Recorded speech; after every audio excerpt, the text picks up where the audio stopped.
So I make these videos on desktop where I kind of look through plugins and sometimes it's hardware, but I always forget I should probably do the same thing for iOS just to see what's out, what's new. Now I'm using the iPad, so some of these, if you're on the iPhone, won't equate to the same thing. So keep that in mind as we scour the depths of iOS. So this is AUV3. As you can see at the top here, this is what I usually put in when I want to find something. If you want to get more intricate, you could put in whether it's an effect or not. But since we're just kind of scrolling through to see, a lot of these you'll see, if you see this cloud, I already have them. I just don't use them. So I kind of took them off the iPad. Um, And so far, most of this stuff is older things that I've already seen. Now, this one struck me a little bit because I do have pure piano and pure upright, and I forgot they made pure strings, but I definitely won't be buying them at 30, but I might consider it if I see it on sale, um, because it's nice to have the orchestral stuff sometimes when I want to put it in a song. But again, I don't use that stuff enough to like justify $30 for some orchestral stuff. Let's keep going. I'm also on the beta for some of these, so I don't. You might see them with the cloud, but I have the beta version or something, so I'm not using it.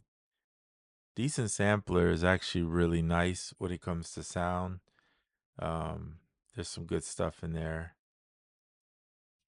Drumbo, I'm on the beta, but that's a great app. If you don't have Drumbo, definitely grab it.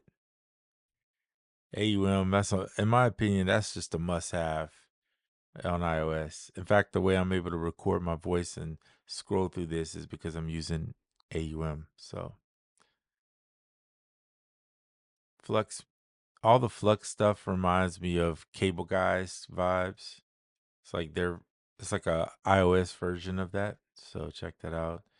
You can't go wrong if you have Moog. So I have all the Moog stuff for the most part.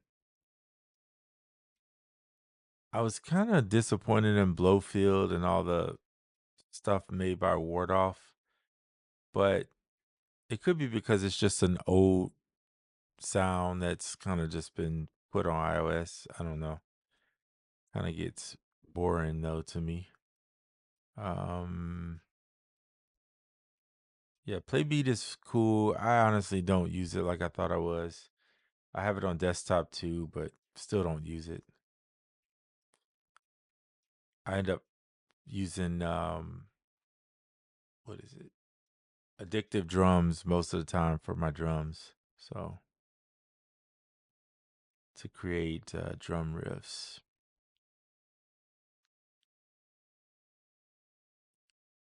Battleline is expensive, but I think it's one of the coolest little drum machines that's out there. It's a synth, it's a sampler, and a sequencer built in one.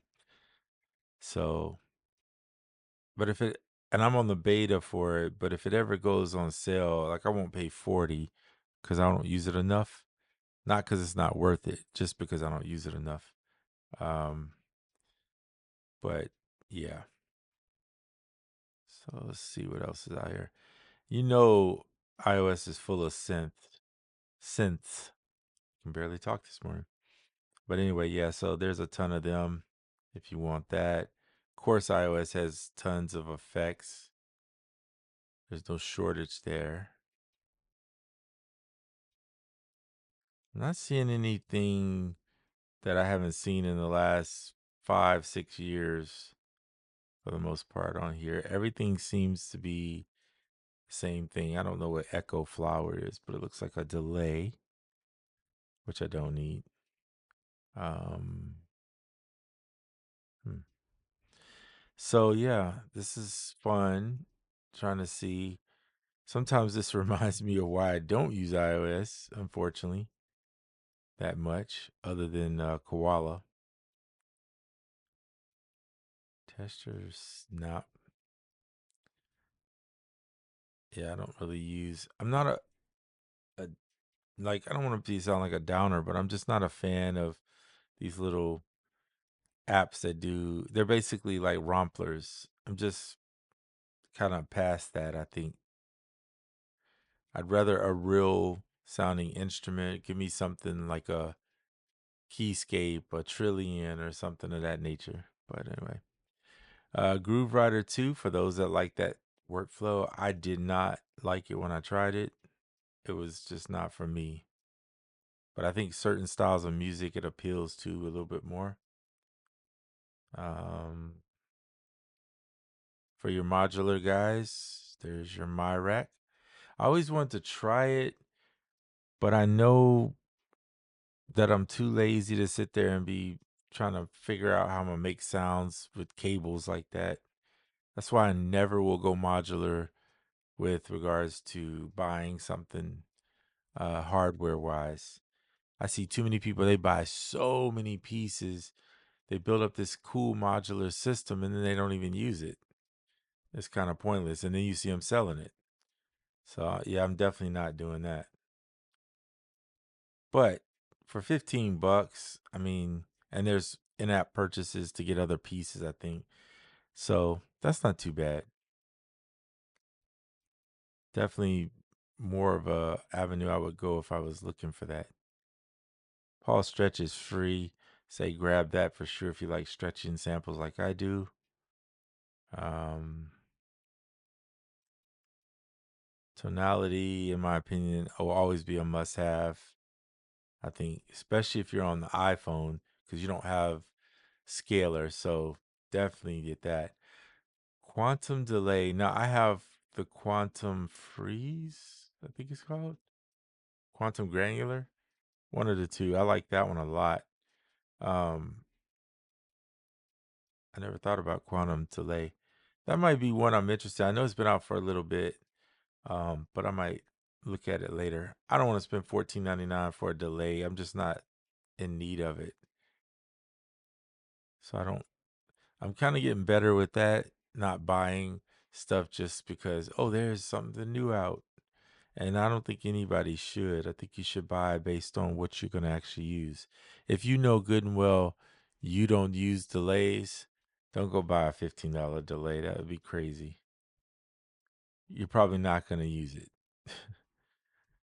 So, definitely a firm believer in use what you have first and then buy what you need. Or if it's just like ridiculously amazing sale, then yeah, I mean like if it was $3.99 or something, absolutely. Okay. Let's see, baby artists. So far, nothing.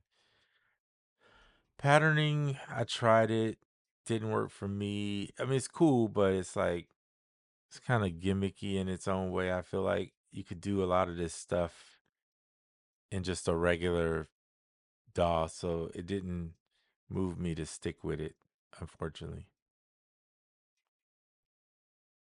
Again, it's not a bad thing. It's just not for me personally. Yeah, I'm not messing with Groove Rider. Harmony Bloom, I have it. I have it on desktop. I use it. I use it quite often. Well, I did it especially on that first cinematic album I did, and I do still to this day use it sometimes to give me some unique textural stuff. It's kind of fun for that stuff for me. But you can use it for other things too. Quanta 2 is kind of a bust for me. I bought it. It's a granular synth, but it's just not my forte. Let's keep going.